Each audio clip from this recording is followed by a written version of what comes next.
میں کراچی میں ایک چھوٹے سے فلیٹ میں اکیلا رہتا تھا۔ میری عمر تقریباً 35 سال تھی اور میں ایک نجی کمپنی میں نوکری کرتا تھا۔ میری زندگی بہت سادہ تھی، نہ زیادہ دوست، نہ کسی سے خاص میل جول، بس دفتر اور گھر، یہی میری دنیا تھی۔ میرا ایک چھوٹا بھائی حمزہ مجھ سے بالکل مختلف تھا۔ وہ ضدی بھی تھا، جذباتی بھی، اور اکثر بغیر سوچے سمجھے فیصلے کر لیتا تھا۔ میں نے کئی بار اسے سمجھایا تھا کہ شہر میں ذرا سی غلطی انسان کی پوری زندگی خراب کر دیتی ہے، مگر وہ ہمیشہ ہنس کر بات ٹال دیتا تھا۔ اس رات تقریباً 12 بجے میرے فلیٹ کی گھنٹی مسلسل بجنے لگی۔ میں گھبرا گیا کیونکہ اتنی رات گئے میرے پاس کبھی کوئی نہیں آتا تھا۔ میں نے دروازہ کھولا تو سامنے حمزہ کھڑا تھا۔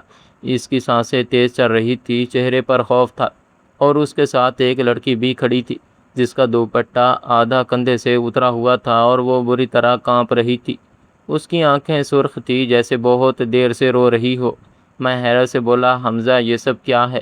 وہ فوراً اندر آیا اور دروازہ بند کرتے ہوئے بولا، بھائی خدا کے لیے پہلے ہمیں اندر آنے دیں۔ میں نے غصے سے کہا، صاف صاف بتاؤ معاملہ کیا ہے؟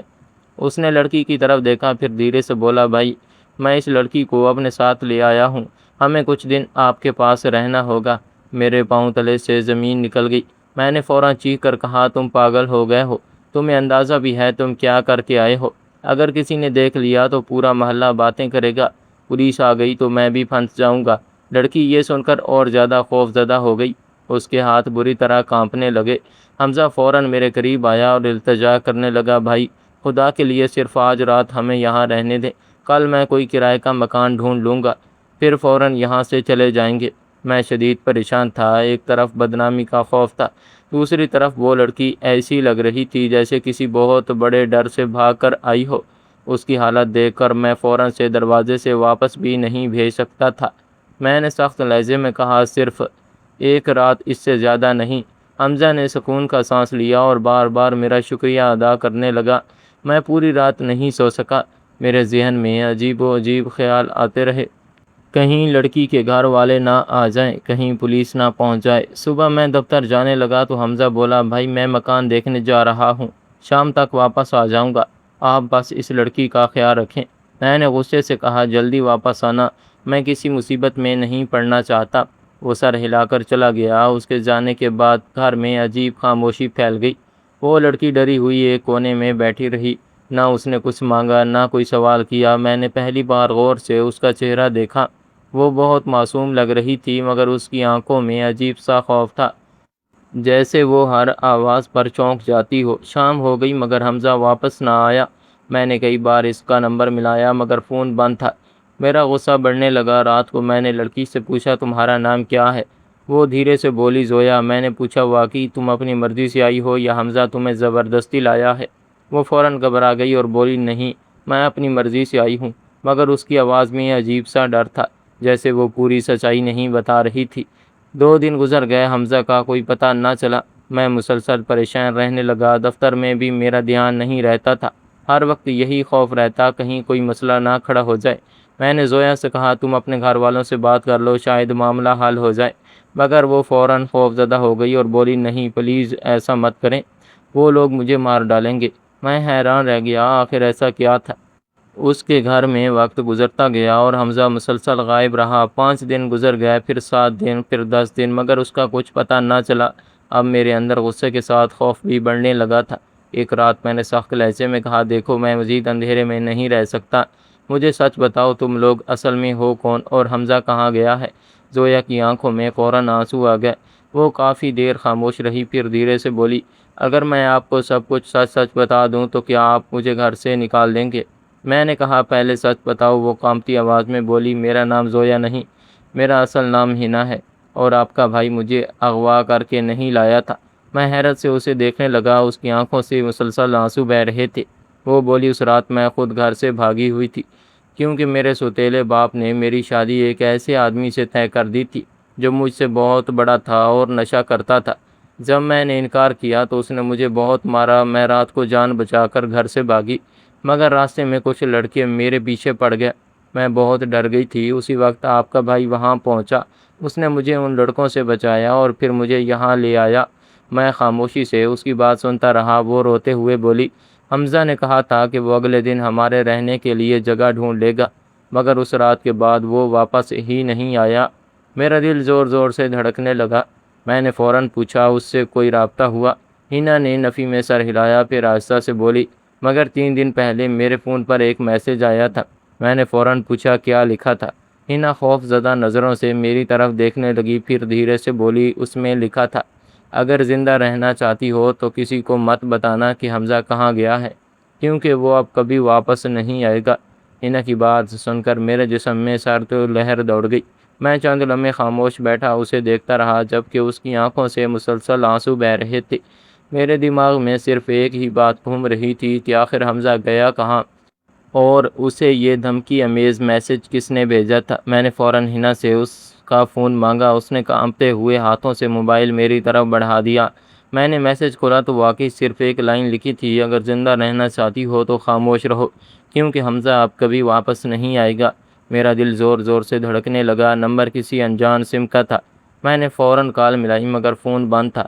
ہنا خوف زدہ آواز میں بولی، میں نے کسی کو کچھ نہیں بتایا، میں بہت ڈر گئی تھی، اس لیے خاموش رہی۔ میں نے پہلی بار اس کے چہرے پر غور کیا۔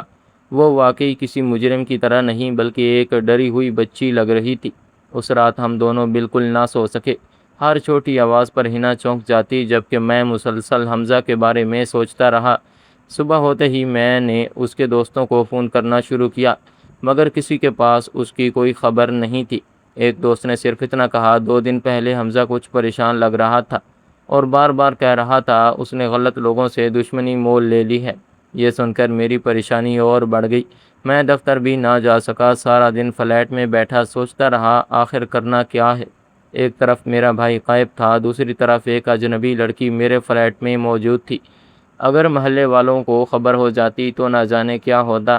شام کے وقت اچانک دروازے پر زور زور سے دستک ہوئی۔ میرا دل اچھل کر گلے میں آ گیا۔ میں نے ڈرتے ہوئے دروازہ کھولا تو سامنے 2 آدمی کھڑے تھے۔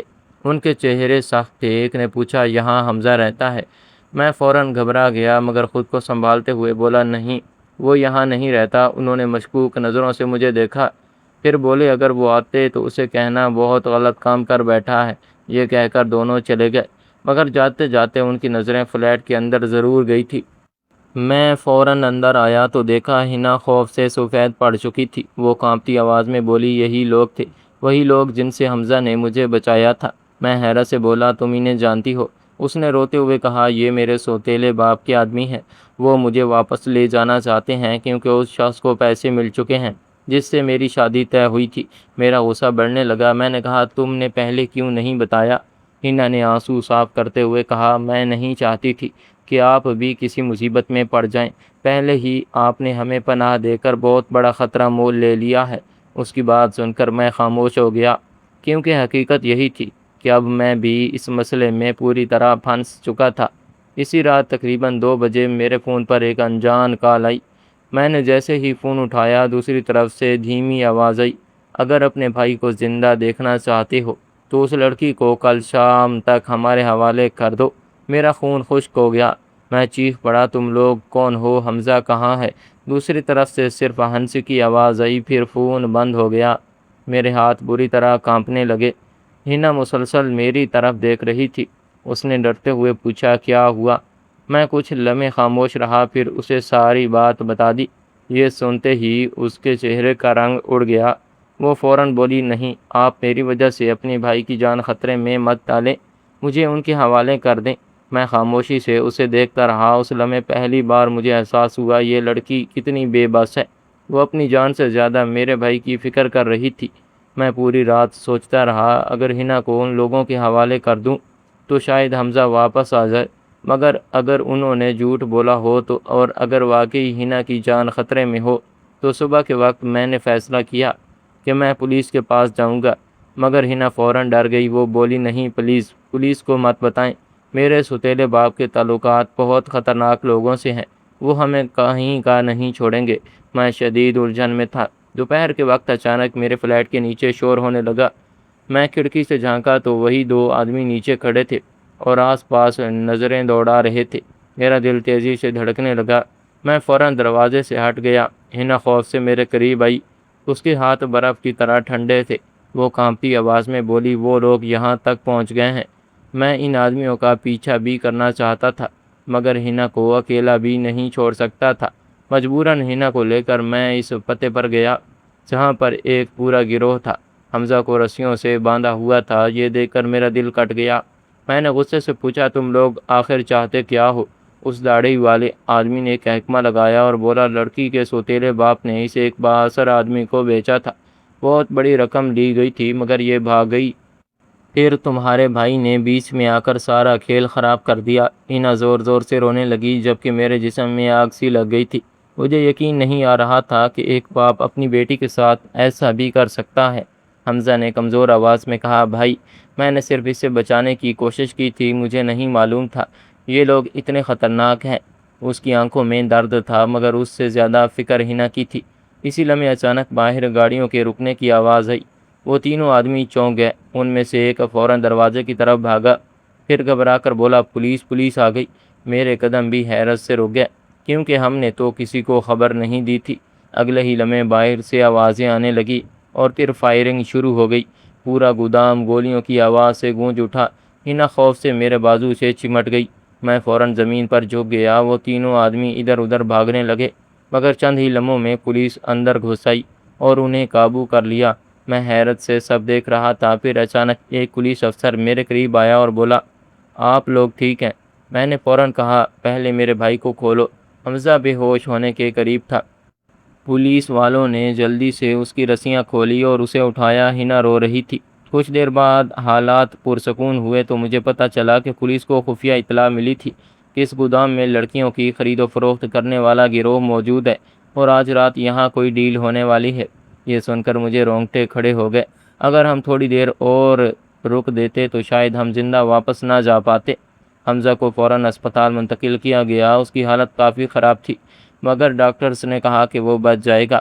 میں اسپتال کے باہر بیٹھا تھا جبکہ ہنا خاموشی سے ایک کونے میں بیٹھی رو رہی تھی۔ اس کی آنکھوں میں خوف ابھی بھی باقی تھا مگر شاید پہلی بار اسے لگ رہا تھا کہ وہ محفوظ ہے۔